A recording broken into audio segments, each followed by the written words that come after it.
मास्तिस महात्म अध्याय 18। श्री महादेव जी ने कहा, गिरिनंदिनी, चिन्मय आनंद की धारा बहाने वाले 18वें अध्याय के पावन महात्म को, जो वेद से भी उत्तम है, श्रवण करो। वह संपूर्ण शास्त्रों का सर्वस्व, कानों में पड़ा हुआ रसायन के समान तथा संसार के यातना जाल को छिन्न भिन्न करने वाला है। सिद्ध पुरुषों के लिए ये परम रहस्य की वस्तु है। इसमें अविद्या का नाश करने की पूर्ण क्षमता है।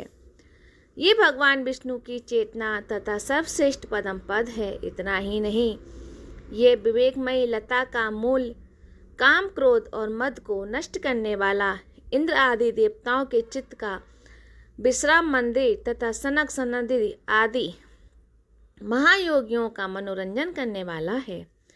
इसके पाठ मात्र से यमदूत की गर्जना बंद हो जाती है। पार्वती, इससे बढ़कर कोई ऐसा रहस्यमय उपदेश नहीं है जो संतप्त मानवों के त्रिविध ताप को हरने वाले और बड़े बड़े पातकों का नाश करने वाला हो।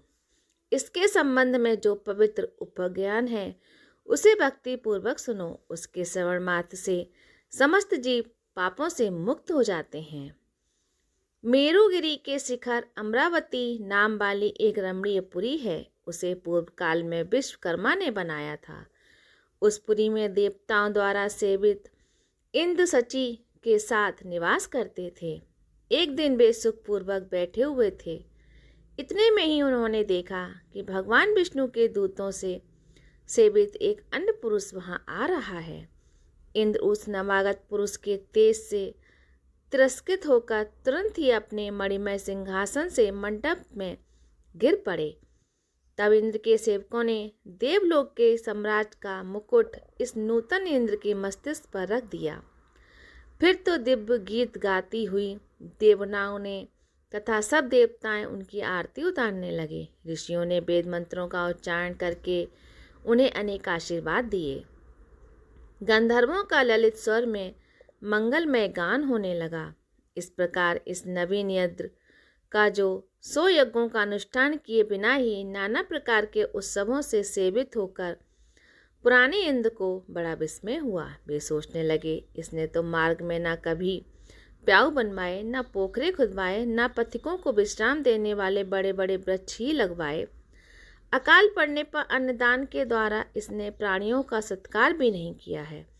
इसके द्वारा तीर्थों में, सत्र और गांव में यज्ञ का अनुष्ठान भी नहीं हुआ है। फिर इसने यहाँ भाग्य की दी हुई ये सारी वस्तुएं कैसे प्राप्त कर ली? इस चिंता से व्याकुल होकर इंद्र भगवान विष्णु से पूछने के लिए प्रेम पूर्वक क्षीर सागर के तट पर गए और वहां अकस्मात अपने साम्राज्य से भ्रष्ट होने का दुख निवेदन करते हुए बोले, लक्ष्मीकांत, मैंने पूर्व काल में आपकी प्रसन्नता के लिए 100 यज्ञ का अनुष्ठान किया था। उसी के पुण्य से मुझे इंद्रपद की प्राप्ति हुई थी। किंतु इस समय स्वर्ग में कोई दूसरा ही इंद्र अधिकार जमाए बैठा है। उसने ना तो कभी धर्म का अनुष्ठान किया है, ना यज्ञों का। फिर उसने मेरे दिव्य सिंहासन पर कैसे अधिकार जमाया है?